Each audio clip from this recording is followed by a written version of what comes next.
Hello folks, this is Jack, and I'm doing this video as a vlog here, responding to this news story about this fundamentalist Christian family that beat their children. And these parents, Kevin and Elizabeth, beat their two adoptive daughters, and one of them lived, but the other, the 7-year-old daughter, her name was Lydia, she died as a result of these beatings that occurred over the course of 7 hours. Absolutely appalling and disgusting.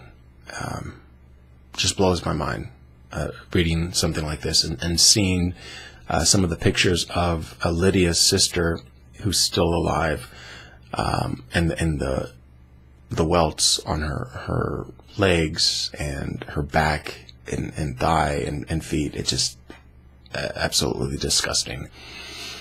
Now, a video that is a very passionate and understandably emotional video posted up by Shayrah, goes about talking about what happened, and engages in what seems to me to be sort of this correlation causation fallacy type of stuff.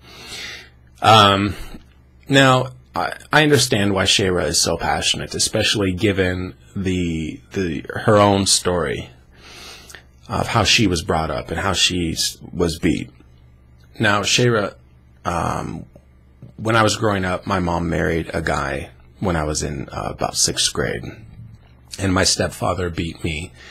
And by beat, what I mean is the guy was probably about 5'11", 230 pounds, and he would have us go in the bedroom, pull down our pants, and he would hit us with a belt, anywhere from, you know, my back down to my thigh or calf, wherever that belt landed.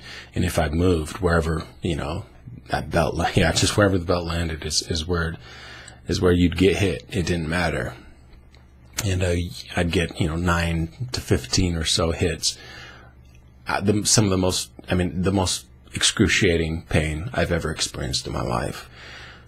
And there was a lot of anxiety created as a result of those beatings that I received. I ended up running away from home a couple times, and by run away, what I mean is I went to my grandparents' house. But here's the thing, Shayrah. My stepfather was not a religious man. He didn't go to church. God had no part in our family at that time. And it was him. He was a horrible parent. Now, there are people who just suck at being parents. They don't know how to discipline their children.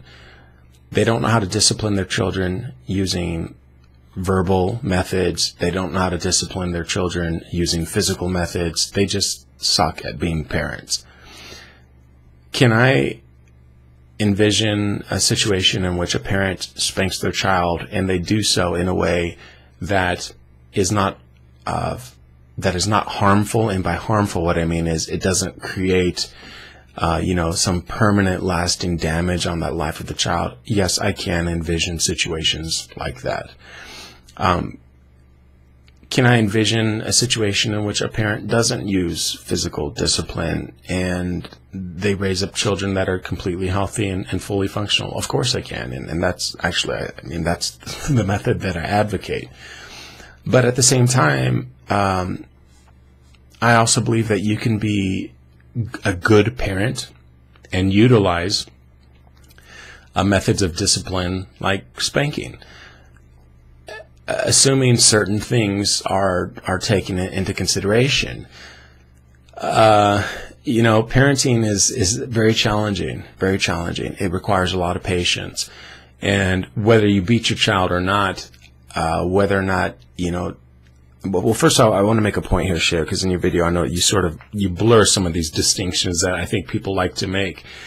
The difference between spanking a child and beating your child, the difference between hitting your child with a sense of control and purpose and in a way that your child understands what is happening and why it's happening, versus hitting your child just out of complete reaction, with absolutely no thought or concern about how powerfully you're hitting the child, and those sorts of things.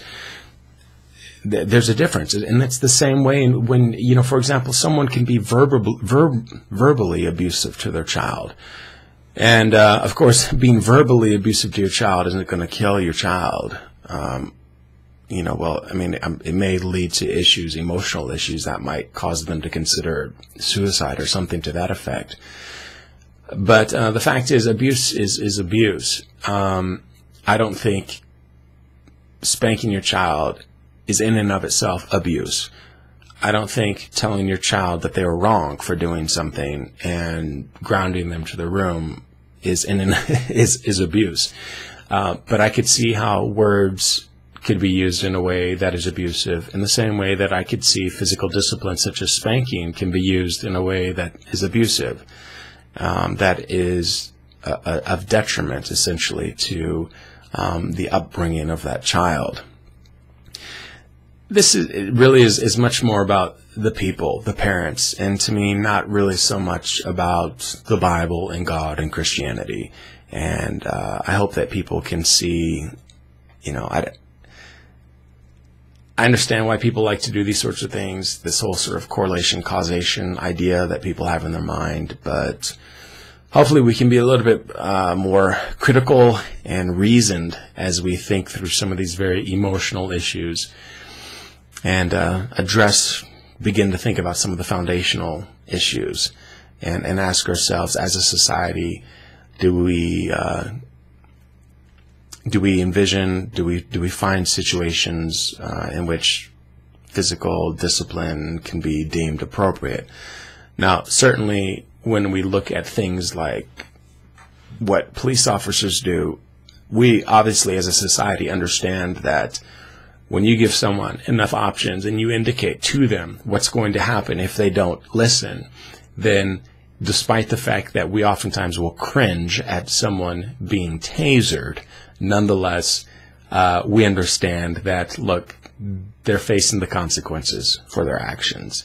Being tasered tends not to have a permanent, lasting effect, but it certainly can be a good deterrent.